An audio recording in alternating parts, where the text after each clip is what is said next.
Technology in agriculture. Issue spotted via Google, confirmed by yield data, a 1980s failure, modern solution, reviewed by drone.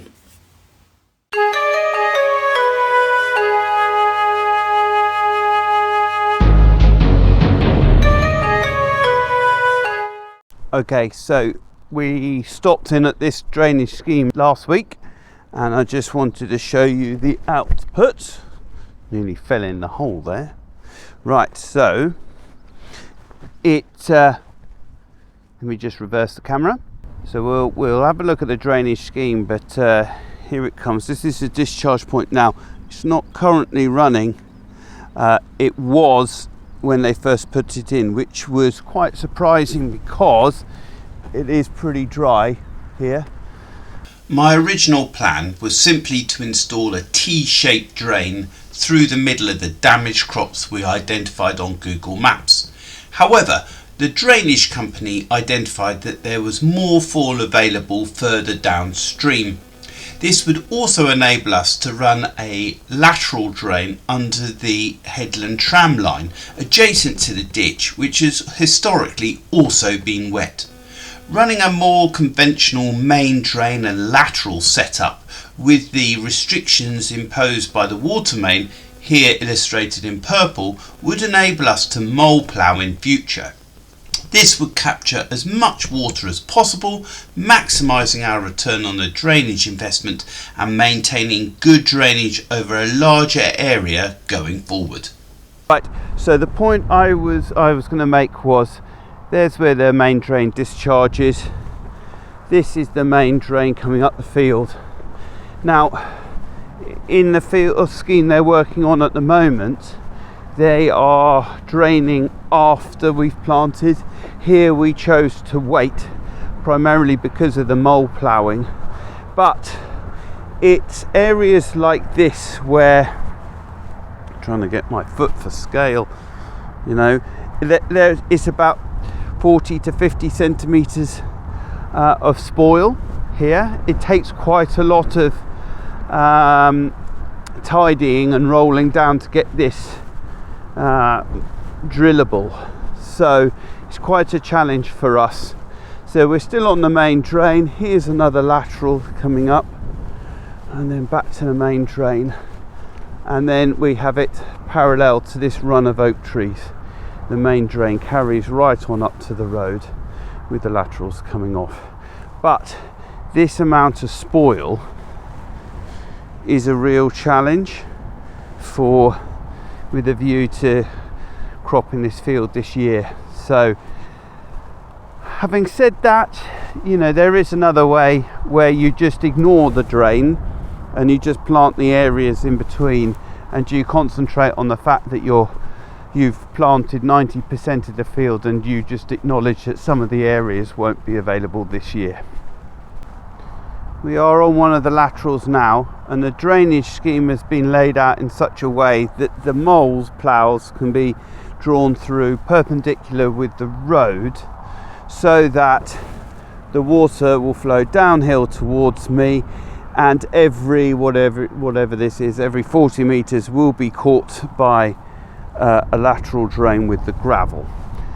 Now, the plan with this scheme, or it's quite often discussed when to mole plough. Quite often the summer it's too dry, although I have a video in the past where I showed us testing in a very dry year and the clay could still hold a mole. But generally it's considered that after a wet winter like we've just had, that offers some of the best conditions for creating moles. So what I think we're going to do is we're going to try and push down these the residue from the drains. We're going to try and squish that down, and then we're going to come through and mole plough this now in the spring before we go any further, before we actually plant the crop. Just been walking towards the end of the lateral, so this is where we come up against the water main. So there's the tree over there. Basically, this tree marks roughly marks where the water main goes. So as you can see, all of our drains, the laterals, all finish roughly in line here. This area has all been drilled, but the drainage scheme starts where the drilling stops. It's probably worth just stopping and having a look at this seabed whilst we're here. Actually, after seeing it last week, I was quite concerned. I didn't think it was fine enough, and so we came back through with the rake, and we've given this a follow-up rake. See, there we go. There's a little wheat, and it is, there's another. Now, that first one just chitting. You can just about see it's got a little root growing out of this end. Now, I just felt it was too rigid last week, so we've been through the weeder again and rolled it again. It's now been, both were done before the pre-em, so the only thing left to do in this field is the Avadex. And as you can see, this is our ditch repair, and still a little bit too rigid for my liking, especially in this area. But I think we can't resolve everything in one go. We have been out here stone picking, and there are some dips in places, so it's not quite perfect yet, but we will get there. So this is the last lateral going back towards the drain. Just shows you the scale of the earthworks locally. I mean, that's got to be 30 feet tall. You can just see the digger poking above the top there, continuously working away. Morning everybody, just a quick update on our drainage scheme.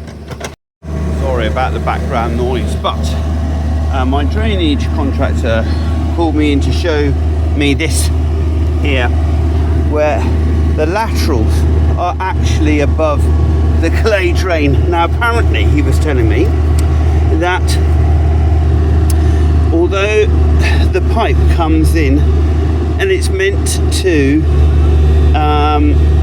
he said this is a particularly poor example, but the idea was that the water could go between the joint in the pipe, but actually the joint is pretty full.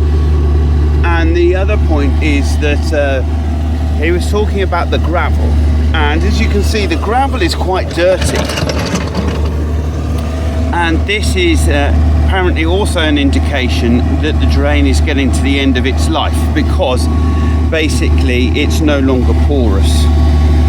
So what we've decided to do in this particular case, run a new main drain down the far side of the existing clay main drain and cover it with gravel so that it can capture the water from each of the laterals and convey it out to the ditch. The reason we're investigating this field is because we have suffered a number of blowouts. This picture from 2022. We now believe that the blowouts were caused by the lack of connection between the laterals and the main drain. However, it has caused washouts and slumping elsewhere in the field.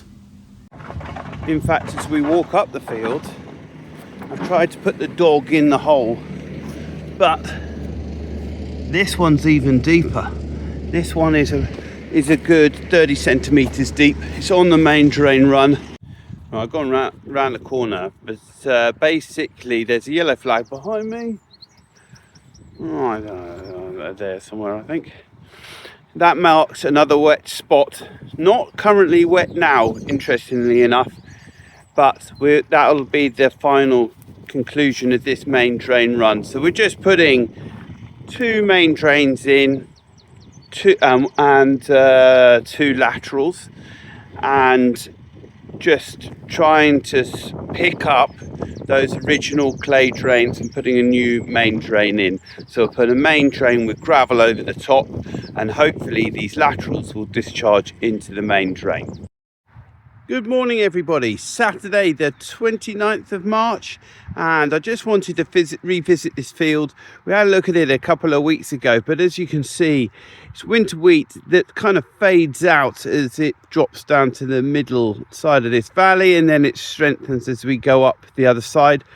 It's a direct result of the wet winter. This section is a bit has some heavy clay, but my father has an expression: the more times you visit a field, the more it improves.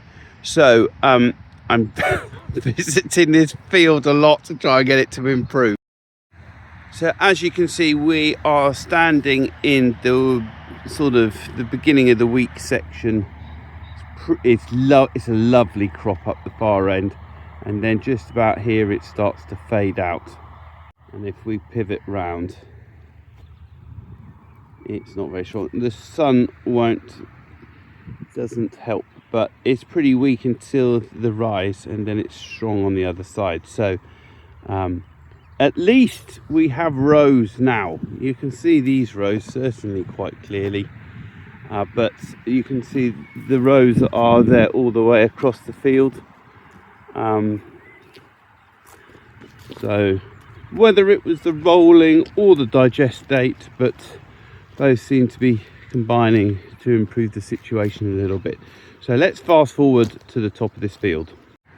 Right, as you can see, we're now at the top of the hill, and you really get a perception of the fade from up here, how it fades out.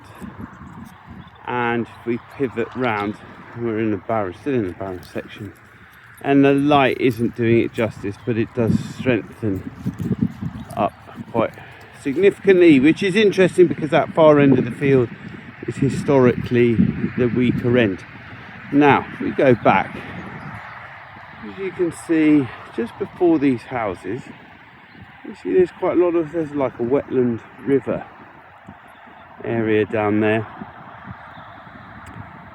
and I was wondering, well, obviously this is drainage related, but I was wondering if we could put a drain down the middle of this. But the question would be what to do about the highway. I have my thoughts, but I'm not sure they're quite legal. But yeah, it would be nice to resolve this issue. I was just walking out to the field, and I'm in the better section, and I was looking across the valley, and I just wanted to show you that it's not just me, that it is the season. As you can see, this is the good end of my field, but look across to my neighbours there, and if you look, it's not, there are tram lines, so it was planted. It's not like a bird's cover or something like that, but all the way. Technology in agriculture. Issue spotted via Google, confirmed by yield data, a 1980s failure, modern solution, reviewed by drone.